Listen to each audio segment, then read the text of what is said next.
Hello everyone, this is Priyanka. Welcome to pre explore. कैसे हैं आप सभी? जैसे कि मैंने बताया ही था आप सभी को कि क्लास 5th के एनसीईआरटी हम जल्दी ही कवर अप कर लेंगे। आज ये 4th क्लास रहेगी और ये लास्ट भी रहेगा ना क्लास 5th के एनसीईआरटी से।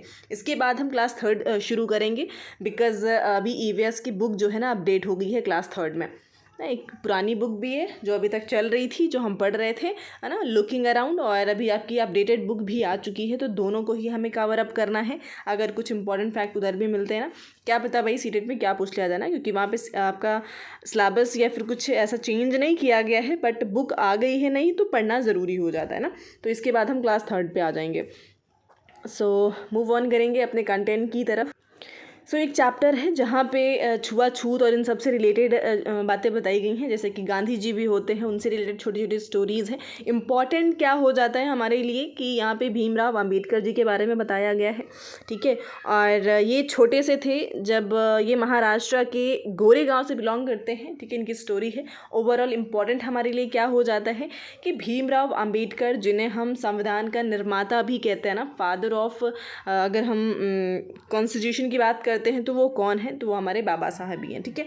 ये काफ़ी निचली जाति से बिलोंग करते थे, तो काफ़ी स्ट्रगल इनकी लाइफ में रहा है, ठीक है। और उन सबसे रिलेटेड ये एक चैप्टर ही, जैसे मैंने बताया, तो वो अपनी पूरी स्टोरी भी है।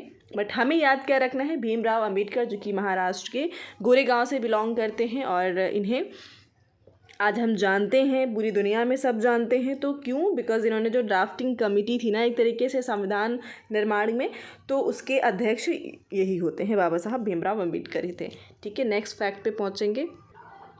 अब भास्कर भाई इंपॉर्टेंट इसलिए हो जाते हैं ना, जो कि देहरी गांव से बिलोंग करते हैं, क्योंकि यहाँ पे केचुए से रिलेटेड फैक्ट दिए गए हैं। जैसे कि केचुए से रिलेटेड फैक्ट भी आते हैं, क्योंकि केचुओं को क्या कहा जाता है, जो किसान होते हैं उनका मित्र कहते हैं। क्यों? तो क्योंकि ये क्या करते हैं, ज़मीन को पोला कर देते हैं, ठीक है, उसमें होल कर देते हैं, जिसकी वजह से, और जो कुछ भी ये खाते हैं और फिर उसको मल के रूप में बाहर निकालते हैं बॉडी से, तो वो उस खेत के लिए एक तरीके से खाद का रूप ले लेता है, ठीक है, खाद की तरीके से काम करता है। और जब वो उसमें होल करते हैं ना, तो जो भी ऑक्सीजन, नाइट्रोजन, ऑक्सीजन, जो भी नीड है पौधों की, वो ईजिली उन तक पहुँच जाती है, ठीक है। जैसे कि ये लिखा हुआ है, ज़मीन को पोली करते हैं एक तरीके से, और केचुओं के मल से ज़मीन उपजाऊ बनती है, ठीक है। तो ये सारे फैक्ट इसमें दिए गए हैं, जो कि इम्पोर्टेंट सिर्फ इतना ही है कि जो केचुए हैं उन्हें ही किसानों का मित्र कहा जाता है। अब चैप्टर जो 20 है ना, किसके जंगल, इसमें एक्चुअली जंगल से रिलेटेड फैक्ट दिए गए हैं, जैसे कि झूम खेती है, ठीक है, उससे रिलेटेड फैक्ट। आपने क्वेश्चन PYQs लगाया होगा तो देखा होगा, ठीक है। एक लैंग्वेज भी है जिसे हम कहते हैं कुड़ुक भाषा। अब ये कुड़ुक भाषा का इस्तेमाल यहाँ पे किया गया है वर्ड का, तो ये भाषा इस्तेमाल कहाँ करी जाती है, कहाँ की है, किस स्टेट की है, तो इस चीज़ को याद करना हमारे लिए ज़रूरी हो जाता है, ठीक है। तो ये झारखंड में बोली जाने वाली भाषा है कुड़ुक, है ना।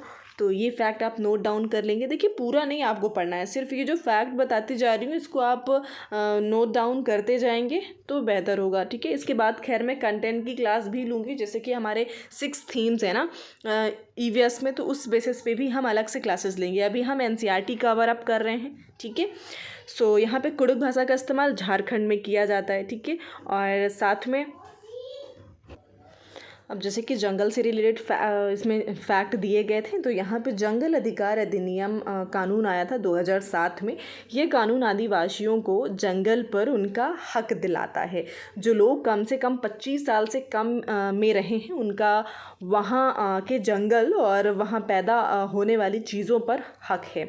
यानी कि जो भी लोग लगभग 25 साल तक उस जंगल में रह रहे हैं कंटिन्यूसली एक ही जगह पर, तो वो जंगल हो या फिर वहाँ पे जो भी चीज़ें उग रही हैं ना, उन पे उनका अधिकार होगा, उन्हें जंगल से हटाया ना जाए, और जंगल बचाने का काम भी उनकी ग्राम सभा का ही होगा, या फिर वो ही करेंगे एक तरीके से, ठीक है।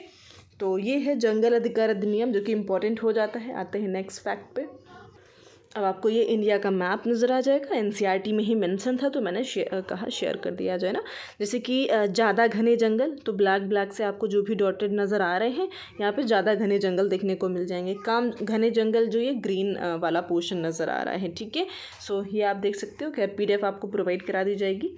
अभी झूम खेती ना, कितने क्वेश्चन इससे आते हैं, तो झूम खेती है क्या, ये जान लेते हैं।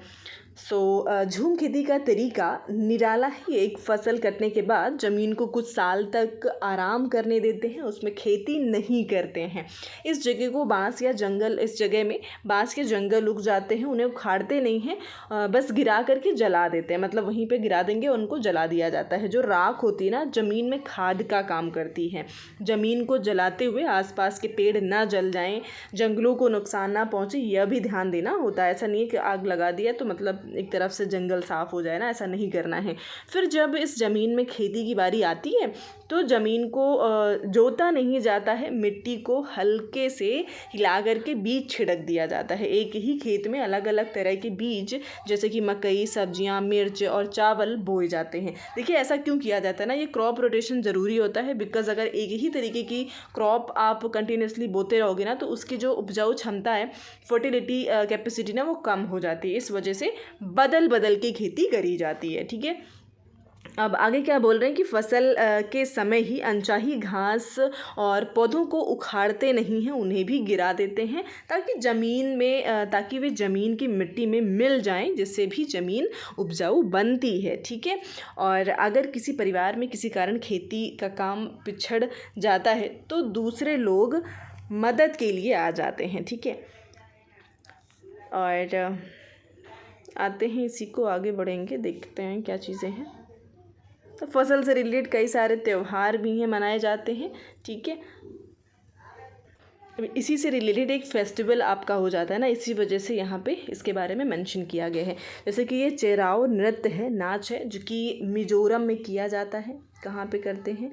मिजोरम में करते हैं, वो भी फसल के से रिलेटेड है। ठीक है, कैसे किया जाता है? तो इस नाच में ज़मीन पर बांस की डंडी लेकर के दो लोगों की जोड़ी आमने सामने बैठती है और ढोल के ताल पर डंडियों के ज़मीन पर पीटते हैं और डंडियों के बीच लोग एक कतार में खड़े होकर के कहते हैं और नाचते हैं। ठीक है, इस तरीके से ये हो गया। तो चेराओ नृत्य कहाँ किया जाता है? मिजोरम में करते हैं, ये आप समझ चुके हैं। खैर, ये फैक्ट जो हमने डिस्कस किए हैं और ऊपर जैसे झूम खेती के बारे में डिस्कस किया ना, तो ये स्पेशली कहाँ करी जाती है ये भी जान लीजिए। ये जो भी हमारा इंडिया का ये पोर्शन है ना, नॉर्थ ईस्ट साइड में। ठीक है, नॉर्थ ईस्ट साइड में, यानी कि ये वाला जो पोर्शन है जहाँ पे 7 सिस्टर्स हैं, इसी पोर्शन में मोस्टली किया जाता है आपके झूम खेती। खैर, और भी झूम खेती करी जाती हैं अलग अलग कंट्रीज़ में, अलग अलग नाम से जाना जाता है, पर झूम खेती स्पेशली मेंशन्ड है हमारे एनसीईआरटी में क्लास 1 से 5 के, और जो कि स्पेशली कहाँ पे किया जाता है? नॉर्थ ईस्ट पोर्शन में किया जाता है। ठीक है, क्लास 5 की एनसीईआरटी यहीं पे ख़त्म होती है। आई होप चीज़ें आपके लिए हेल्पफुल रही हूँ। अगर फर्स्ट टाइम है तो चैनल को लाइक, शेयर, सब्सक्राइब करना बिल्कुल नहीं भूलेंगे ना। आज के लिए इतना ही। Thank you so much.